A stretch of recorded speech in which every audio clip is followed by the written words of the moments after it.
Bismillahirrahmanirrahim. Assalamualaikum warahmatullahi wabarakatuh.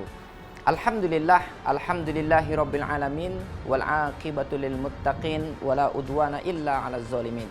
Pemirsa yang ada di rumah, kali ini kita akan berbicara berkenaan dengan ruh dan khodam. Ada banyak sekali mitos-mitos yang terjadi berkenaan dengan ruh dan jin korin gitu ya. Apakah ruh itu memang boleh bisa gentayangan sebagaimana tayangan-tayangan televisi atau banyaknya cerita-cerita di masyarakat bahwa ketika ada seseorang yang meninggal, kemudian meninggalnya dalam keadaan yang tidak benar, contohnya ada orang bunuh diri, atau ada orang yang meninggal karena dibunuh, atau ada orang yang meninggal karena kecelakaan, artinya matinya tidak wajar, yang kemudian kepercayaan masyarakat itu mengatakan bahwa roh mereka ini karena belum waktunya mati, maka mereka akan bergentayangan dan kemudian menjadi setan-setan, menjadi hantu-hantu yang mengganggu masyarakat.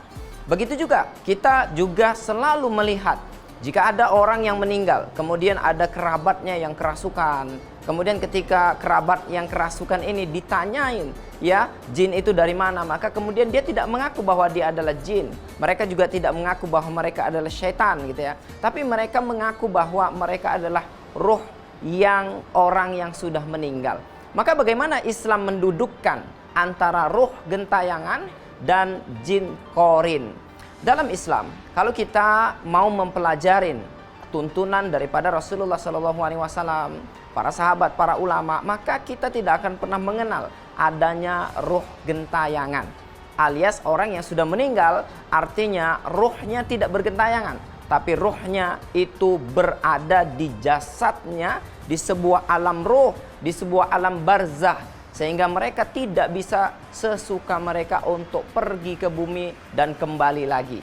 Kalau mereka adalah manusia, adalah ruh-ruh yang beriman kepada Allah Subhanahu wa taala, maka pasti mereka akan mendapatkan nikmat daripada Allah Subhanahu wa taala, dan kemudian mereka sudah lupa dengan semua fata morgana dunia.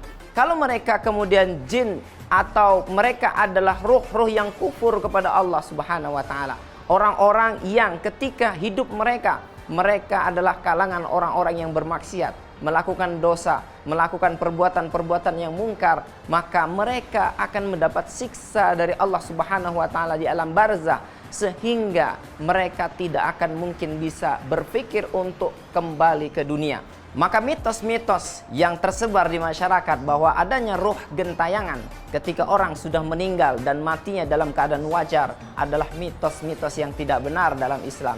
Mitos-mitos yang batil yang merusak akidah Islam.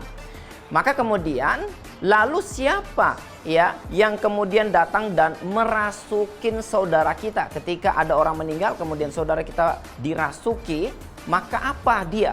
Apakah ruh atau yang lain? Maka ya ini para ulama mengatakan bahwa yang merasukin itu adalah jin korin. Rasulullah SAW mengatakan bahwa setiap manusia, setiap anak Adam itu diikuti oleh satu ekor jin. Maka kemudian para sahabat bertanya, apakah termasuk engkau ya Rasulullah? Maka Rasulullah SAW mengatakan, termasuk aku. Ada jin yang selalu mengiringin, tapi Allah Subhanahu wa taala menundukkan jin yang mengiringiku, yaitu jin korin. Maka setiap manusia ada jin korin yang selalu membisikkan perbuatan untuk kita mengerjakan perbuatan-perbuatan yang tidak baik.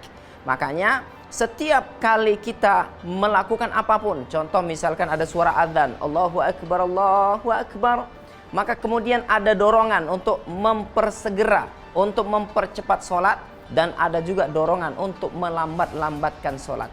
Yang memerintahkan untuk sholat adalah malaikat, dan kemudian yang selalu menghalang-halangi kita untuk bersegera melaksanakan sholat adalah jin korin yang dalam tubuh kita.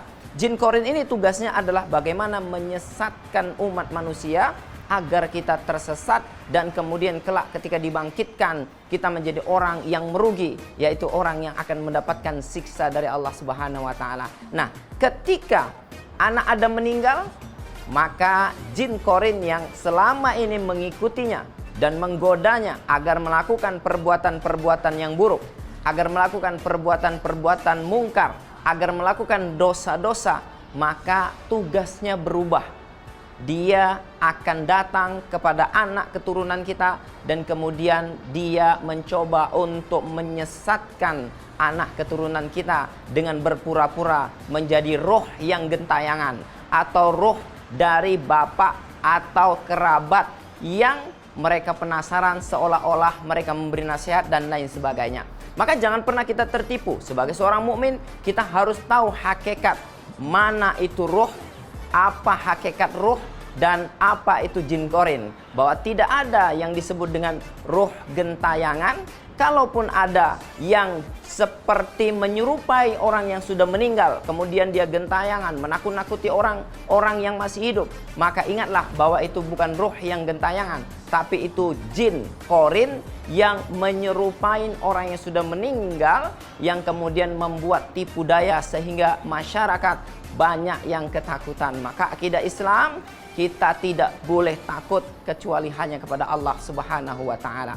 Ada satu doa yang diajarkan oleh Rasulullah SAW yang apabila kita amalkan, ketika kita masuk ke dalam gedung-gedung yang kosong, yang kita anggap di situ angker atau banyak jin dan setannya, maka insya Allah kita akan terlindungi dan terbebas dari gangguan-gangguan mereka. Yaitu zikir yang singkat, tapi Masya Allah merupakan perlindungan yang maha dahsyat.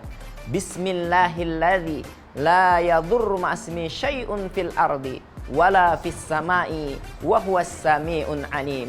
Bacakan zikir ini setiap Anda akan masuk ke tempat-tempat yang kosong dan dianggap angker sebanyak 3 kali. Maka insya Allah Anda akan terlindungi selama Anda berada di gedung-gedung kosong tersebut.